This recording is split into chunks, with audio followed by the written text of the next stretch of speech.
Welcome to Facts TV News, where everything is true. Supreme Ventures Outlet Auto Parts Store rob on Slipe Road. A Supreme Ventures outlet and an auto parts store along Slipe Road in Kingston were robbed between Thursday night and Friday morning. Reporters understand that sometime after 7 p.m. on Thursday, the store clerk at the Supreme Ventures outlet secured the establishment for the evening, only returned to work on Friday to find the store open. Upon closer inspection, she discovered that several items were missing. A fan and a television set were among the stolen articles. The other business, Downtown Auto Supply, said they believe thieves gained access through cuts made in grill on the premises.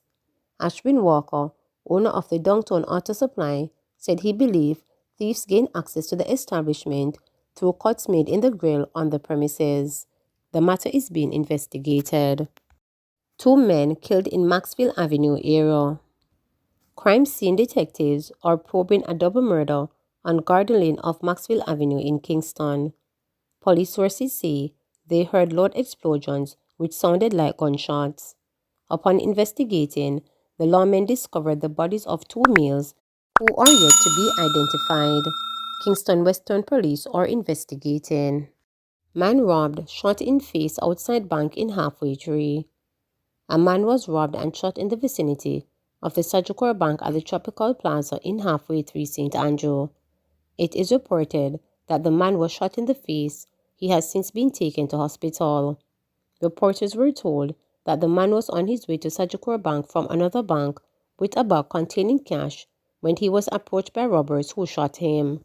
The thief then escaped on a motorbike. Scene of crime investigators were processing the location. Sagicor Bank has since announced the closure of the Tropical Bank location until further notice. Agony. When Denise Kelly rushed inside her house after hearing a barrage of gunshots Wednesday evening, she found her 1-year-old grandson, Ronald Cook, gentle caressing the face of her 11-year-old daughter, Peter Gay Cook. Kelly's 19-year-old twin boys, Javon and Giovanni Stewart, also laid in their bedroom with shots. All 3 later died at hospital. The 47-year-old woman, who has lived in Irwin Heights on the outskirts of Montego Bay all her life, moved out on Thursday and vows never to return. The bloodshed has become too much, she said. I'm not going back there. It's there I born and grow, but the people them around there are not nice. They are not a nice set of people. Them, so I'm not going to stay there anymore, a distraught Kelly reported Thursday morning, hours after the gut-wrenching incident. She had been unable to speak on the night of the attack that left 3 of her children dead. This is not the first time her family has been rocked by tragedy. She lost her 16-year-old nephew, Chris J. Thompson, earlier this year, she said. They did shut him up at the shop plaza up by Irwin Heights same way, Kelly shared, adding that she has been left wondering why members of her family are being targeted. While not pointing fingers, she lamented that a lack of proper parenting by others in the community may have contributed to the unsavory behavior of some of the younger residents. The bad behavior, she intimated, had led to the tragedy that has once again reached her doorsteps. As some little boy, the parents don't try to correct them, them push them to do things. When I will correct my children, they don't correct theirs. Or when them wrong, they make them look like them right. So, me just go keep away from those people, she said, with an air of grief-filled resignation. Kelly's 3 children were shot dead by gunmen who stormed the family dwelling while she was at a nearby house getting food for her dogs. Fear gripped her when she heard the barrage of shots coming from the direction of her house. According to the police report, 16 spent shells from 2 guns were found at the scene. After the gunshots died down, I went in and saw that they were shot, but me did kind of feel relief when me see the baby. He was there sitting over the little girl, a rub down her face, said Kelly. She is having a hard time coping. I don't know, I really don't know, because this is hard and rough to lose 3 children one time, she lamented. She said her young daughter was a rising star in the family as she was doing very well in school. Peter Gay attended Barracks Road Primary and she was preparing to take the PEP examination and move on to high school.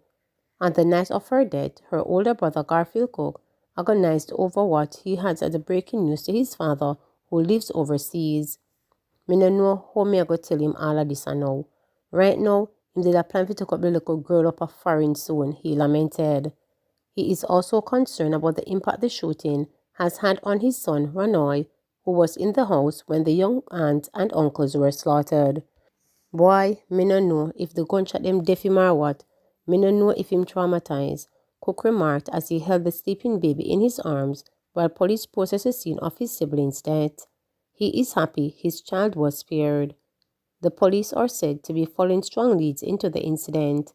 There are unconfirmed reports that it may be linked to the death of 26-year-old Andre Fullerton, who was gunned down by two armed men.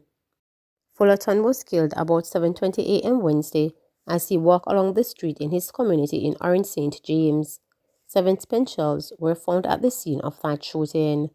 There are also unconfirmed reports that little Peter Gay was an innocent victim, as her brothers were the target of Wednesday night attack. Man arrested in St. James triple murder was out on bail. One of 2 men now in custody in connection with Wednesday night's killing of 3 young siblings in Irwin Heights, St. James, was out on bail in connection with other murder charges. 11-year-old Peter Gay Cook and her 19-year-old twin brothers, Javon and Giovanni Stewart, were gunned down at their residence. Their 1-year-old nephew, who was in the house at the time of the shooting, was not hurt. Meanwhile, another man who was recently convicted and given a 15-year sentence for another matter is also being looked at in connection with the case. Based on the information, the man on bail, one of those persons, he is highly likely to be charged, Police Chief of Area 1 Assistant Commissioner Clifford Chambers reported on Friday. Chambers said 2 men were taken into custody 2 hours after the incident during a major operation launched by the team. As it is now, investigators are doing a case review while they await some forensics, but it's highly possible, the lawman remarked when pressed on the possibility of charges being laid. The investigation has so far led to individuals who are not unfamiliar with the justice system. There is a person that was convicted in the courts a few days ago and was sentenced to 15 years. So far, there is a strong correlation between the murders and the persons that have been picked up, Chambers said. The community of Irwin Heights has been rocked by the death of the siblings. A working theory now being looked at by lawmen is that the twin brothers were the intended target while their younger sister got caught up in the assault. Section of Coronation Market damaged by fire. A section of the Coronation Market in downtown Kingston was damaged by fire. The fire reportedly occurred about 1:30 a.m. The affected section is located at Chapel Lane. Several stalls were destroyed in the blaze. A team from the Kingston and St. Andrew Municipal Corporation have assessed the damage. Council of the Tivoli Gardens Division Donovan Samuels, who is a part of the team, reported that close to 40 vendors have been affected by the inferno. This is the 3rd fire at a market in downtown Kingston in recent weeks. The Railway Market and the Oxford Mall Arcade were affected by fires in February. Investigations are ongoing. Robinson wants minimum wage moved to $12,000 per week. The parliamentary opposition is calling for the minimum wage to be increased to $12,000 per week to better allow people to meet their basic needs. The call was made on Thursday by opposition spokesman on finance Julian Robinson during his contribution to the 2022-2023 budget debate. The minimum wage was increased from $7,000 to $9,000 per week last month after 4 years. Robinson believes the increase is not enough. "I know there are some who will say that employers of minimum wage earners will not be able to afford these increases as they earn fixed incomes. My answer to that is they may need to reorder their arrangements where, for example, a domestic helper works for 4 days a week instead of 5 and has the extra 1 day to work somewhere else," Robinson reasoned. Further to that, we want to move away from a minimum wage and instead look at implementing a mechanism to determine livable wage, he added. Robinson said this should be rooted in any analysis of annual price movement, the inflation rate, and a determination of the basket of goods and services consumed by the lower earners. This analysis should be done annually to protect the most vulnerable workers against the ravage of inflation, he said. The opposition spokesman, who had earlier pointed out that the price of basic food items had increased by more than 40% in some areas between January 2021 and January 2022, said part of the reason why these increases hurt so much is that while everything goes up, most persons' wages and salaries remain the same.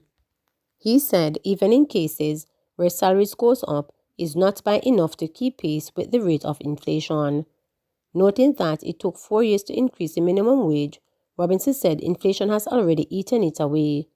I have to ask the Minister of Finance directly, how does a single parent pay for food, rent, light, water, transportation, internet on $9,000 a week, he said.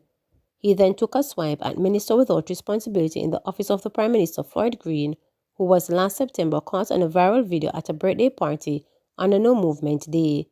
To put it into perspective for my colleagues across the aisles, $9,000 can't even buy a single bottle of rose champagne that a minister, a councillor, and their colleague enjoyed during their No Movement Day celebration at the height of the deadly pandemic, Robinson said.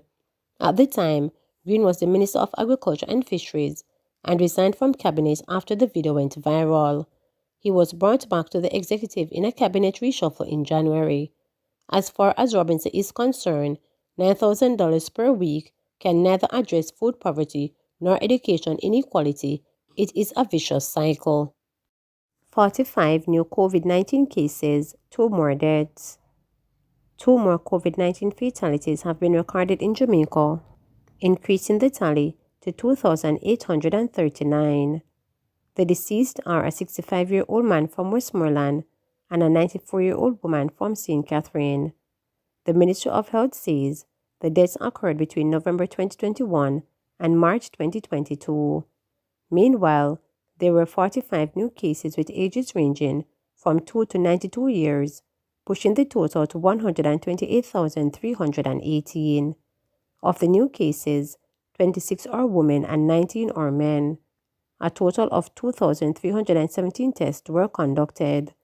The country's positivity rate stands at 6.9%.